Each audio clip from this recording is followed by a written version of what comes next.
SLKP government PG college Kishangarh से मैं doctor Kamlesh पितवानी बच्चों आपका स्वागत करती हूँ। बीकॉम पार्ट 3 के स्टूडेंट्स के लिए इनकम फ्रॉम सैलरी के पार्ट 2 मैं भी ले रही हूँ आज आपके सामने, जिसके अंतर्गत हम जो है आगे स्टडीज़ करेंगे कि सैलरी हेड में क्या क्या ऐड किए जाते हैं। इसमें मैंने इसका अभी जो जब आपकी इस वीडियो PPT में लिया है, मैंने वो अलाउंसेस लिए हैं।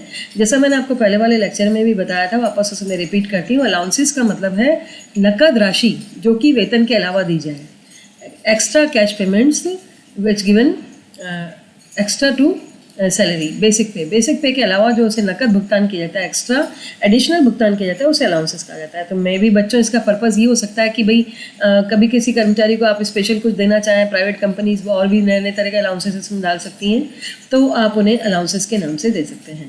तो इनमें हमने 3 तरह से इनको डिवाइड किया अलाउंसेस को। टैक्स के पर्पज़ से फुली टैक्सेबल होते हैं, पार्टली टैक्सेबल होते हैं और फुली टैक्स फ्री भी हो सकते हैं। तो जो फुली टैक्सेबल है उनके लिए हमें कोई रूल्स की आवश्यकता नहीं है, दैट मीन्स इन पर पूरा टैक्स लगेगा। अच्छा, ये बच्चों हमें राइट नहीं है कि हम डिसाइड कर सकें कि कौन सा टैक्सेबल है, इसलिए टैक्सेबल जो है अलाउंसेस ये डिसाइड किए जाएंगे। टैक्सेबल जो अलाउंसेस हैं वो जो है टैक्सेबल रहेंगे, लेकिन टैक्स फ्री हम डिसाइड नहीं कर सकते कि ये टैक्स फ्री अलाउंस है। ये company income tax department decide करेगा कि इस पर टैक्स की छूट दी जाए या नहीं दी जाए। तो दैट मीन्स टैक्स फ्री वाले अलाउंसेस जो है फिक्स होंगे, लेकिन टैक्सेबल अलाउंसेस में इनके अलावा कोई और भी ऐड हो सकते हैं। दैट मीन्स मेरे कहने मतलब कि मैं आपको जो इसमें एग्जांपल्स दे रही हूँ, these are just for example. मैंने अगर आपको 10 बताया तो उसमें 10 और आ सकते हैं अलाउंसेस, क्योंकि उन पर भी कंपनी जो है इनकम टैक्स डिपार्टमेंट ने उनको जो है नहीं अथोराइज किया टैक्स की छूट के लिए। That means they are fully taxable. तो इनमें अलाउंसेस हैं। पहला अलाउंस मैं आपको बता रही हूँ, ये है DA अलाउंस। DA कहा जाता है जिसको, जो कि एम्प्लॉय को दिया जाता है इन्फ्लेशन की वजह से। कभी कभी मुद्रास्फीति जो बढ़ती जाती है उससे उसकी जो है सैलरी नहीं बढ़ा सकते हम। सैलरी की स्लैब को बार बार चेंज करना आसान नहीं है, इसलिए हम उसे एक्स्ट्रा पेमेंट दे देते हैं DNS अलाउंस के नाम से।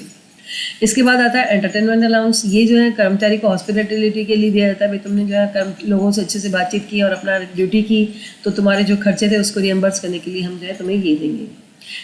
तुमने हॉस्पिटैलिटी का जो है पोर्शन जो है काम किया है, उसके लिए आपको दिया जाता है।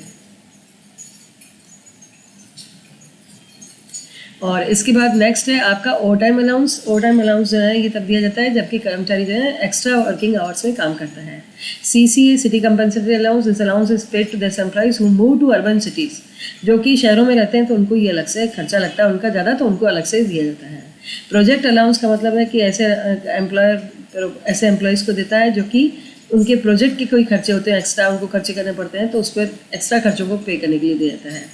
टिफ़िन मील अलाउंस जो है ये दिया जाता है आपको मील अलाउंसेस को पे करने के लिए। कैश अलाउंसेस दिए जाते हैं जो कि आपके जो है मैरिज या हॉलीडे पर्पज़ के आपके जो कुछ खर्चे हैं उनको पूरा करने के लिए दिए जा सकते हैं। कैश अलाउंस के रूप में जब आप चाहते हैं या वो चाहते हैं कर्मचारी को दिया जा सकता है। Partly taxable allowances second category होगी। फर्स्ट हमने देखी टैक्सेबल, फुली टैक्सेबल, सेकंड है पार्टली टैक्सेबल अलाउंसेस।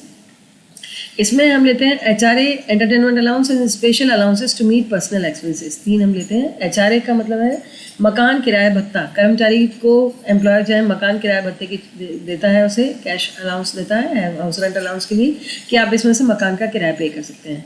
अब इनके क्योंकि पार्टली टैक्सेबल है, यानी इस पर छूट मिल रही है, टैक्स फ्री कुछ पार्ट है इसका, तो इसको हम जो अच्छे से समझेंगे अच्छे से, और इनका हम लॉ के अकॉर्डिंग देखेंगे रूल में कि कितना पार्ट है इसका टैक्सेबल होता है। मैं इसका आउटलाइन सभी आपको बता रही हूँ कि कौन कौन से अलाउंसेज हैं। इसके बाद आ जाइए आप एंटरटेनमेंट अलाउंस पे। एंटरटेनमेंट अलाउंस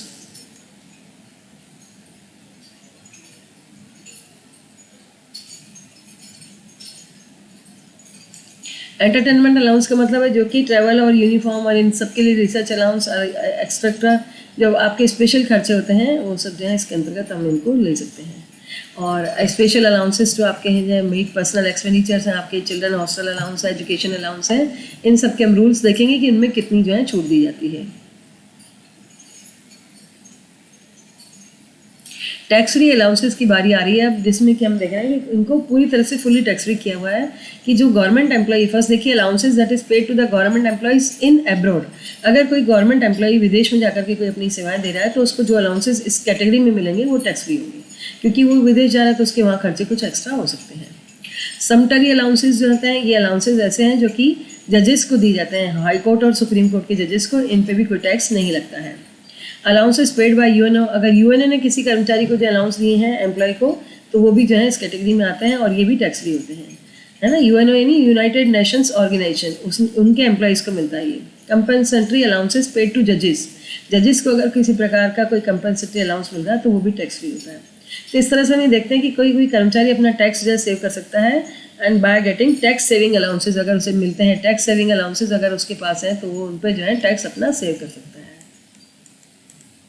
ये है, तो इस तरह से हमने आज इसमें अलाउंसेस को देखा। धन्यवाद।